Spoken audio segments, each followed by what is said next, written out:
కాళేశ్వరం ప్రాజెక్టుకు సంబంధించి విచారణ జరుపుతున్న కమిషన్ ముందుకు బీఆర్ఎస్ అధికార ప్రతినిధి ప్రకాష్ రావు హాజరయ్యారు. కమిషన్ పిలవకుండానే ఆయన అక్కడికొచ్చి బీఆర్ఎస్ వాదనలు వినిపించి వెళ్లారు. గతంలో తెలంగాణ జలవనరుల సంస్థ చైర్మన్ గా పనిచేసిన ఆయన అలా టక్కున ప్రత్యక్షం అవటం వెనుక పెద్దసారి ప్రమేయం ఉందన్న చర్చ జరుగుతుంది. ఇంతకీ ప్రకాష్ రావు కమిషన్ ముందు ఏం చెప్పారు? విచారణ ఉచ్చు బిగుసుకుంటున్నట్లు కనిపిస్తున్నా ఆయన బీఆర్ఎస్ భజన చేయడం వెనుక లెక్కలేంటి?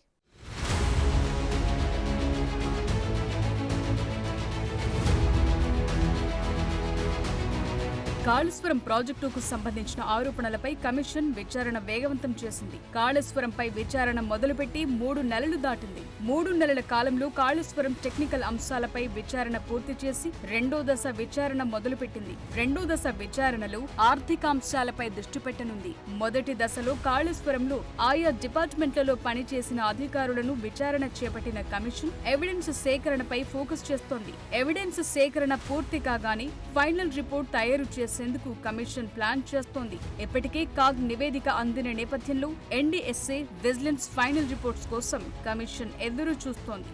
ఫైనల్ రిపోర్ట్స్ రాగానే తదుపరి కార్యాచరణకు వెళ్లేందుకు కమిషన్ సిద్ధమవుతోంది.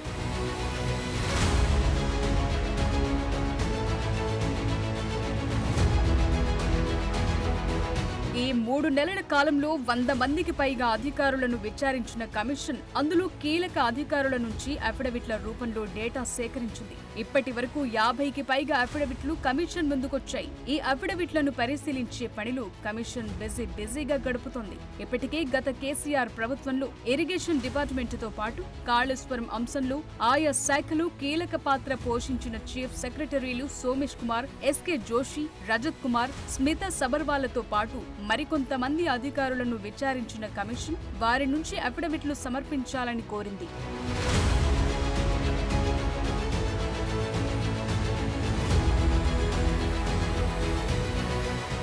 గత నెల 20వ తేదీ వరకు అఫిడవిట్లు ఇవ్వాలని కోరినప్పటికీ కొంతమంది కీలక అధికారులు అఫిడవిట్లు ఇప్పటి వరకు ఇవ్వలేదు. ఇవ్వని వారిపై కమిషన్ గుర్రుగా ఉంది. అఫిడవిట్లు ఇవ్వని అధికారులకు మరోసారి నోటీసులు జారీ చేసేందుకు కమిషన్ సిద్ధమవుతోంది.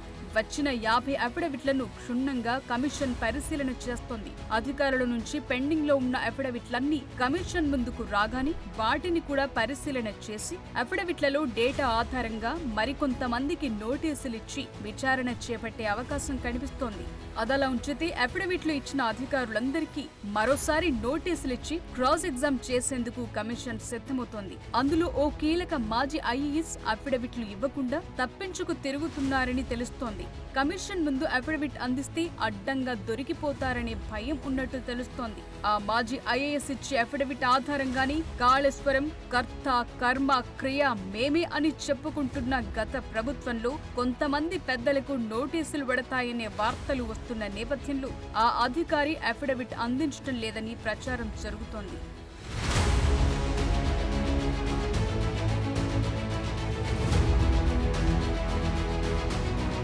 గత బీఆర్ఎస్ పాలనలో ప్రతిష్టాత్మకంగా చేపట్టి నిర్మించి తెలంగాణ ప్రజల దాహార్తిని తీర్చామని గొప్పలు చెప్పుకుంటున్న బిగ్ బాస్లకు త్వరలోనే కమిషన్ నుంచి నోటీసులు జారీ అవుతున్నాయనే నేపథ్యంలోనే పెద్దసార్లు కమిషన్ ముందుకు ఒక బంటును పంపారనే ప్రచారం సాగుతోంది. 4 నెలల నుంచి గుర్తుకురాని కమిషన్ ముందుకు కేసీఆర్ అనుంగుడు పిలవకుండానే రావటం ఆ ప్రచారానికి బలం చేకూరుస్తోంది.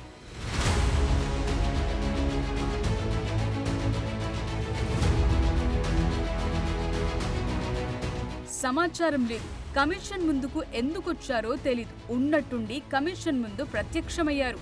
ఆయనే తెలంగాణ జలవనరుల అభివృద్ధి సంస్థ మాజీ చైర్మన్ వీరమల్ల ప్రకాష్ రావు. ఆయన బీఆర్ఎస్ అధికార ప్రతినిధిగా సేవలందించారు. హుటాహుటిన కాళేశ్వరం కమిషన్ ముందుకు పరిగెత్తుకుంటూ వచ్చి జస్టిస్ పినాకి చంద్రఘోష్ ముందు వాలిపోయారు.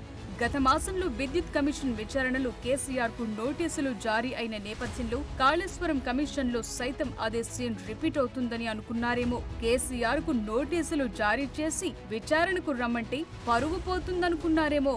కానీ ప్రకాష్ రావు కాళేశ్వరం కమిషన్ ముందుకు హాజరయ్యారు.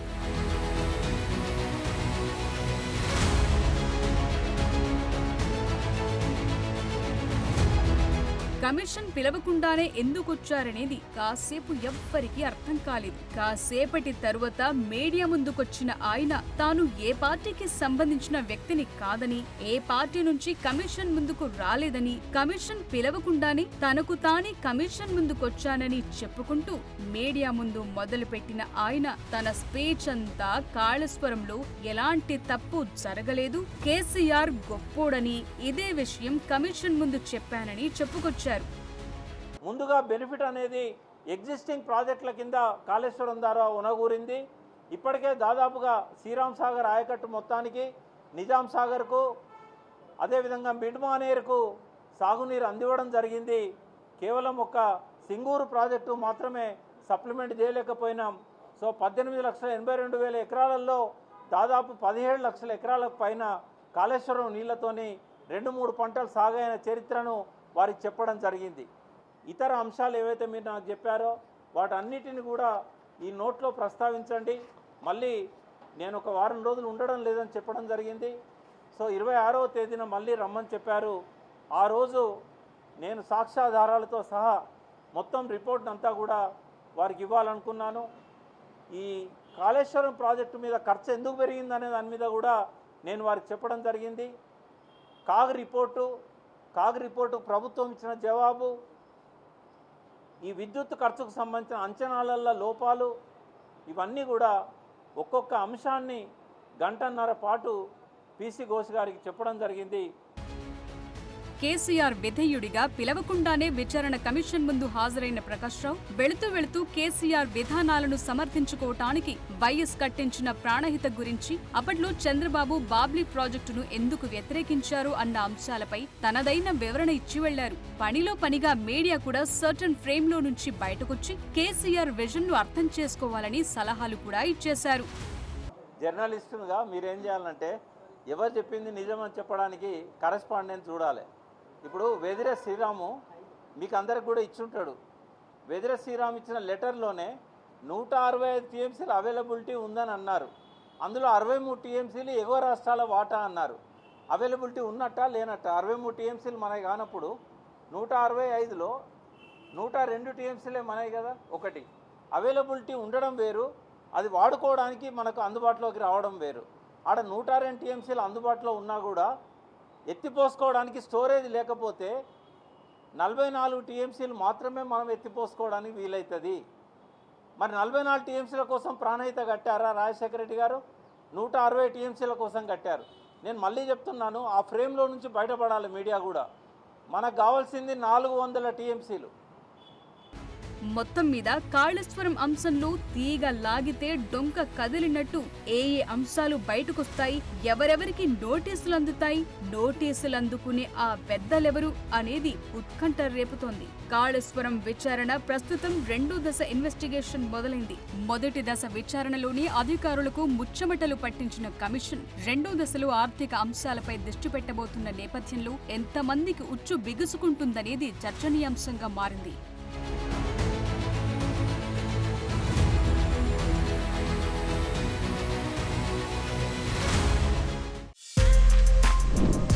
For more videos like this, subscribe Big TV channel.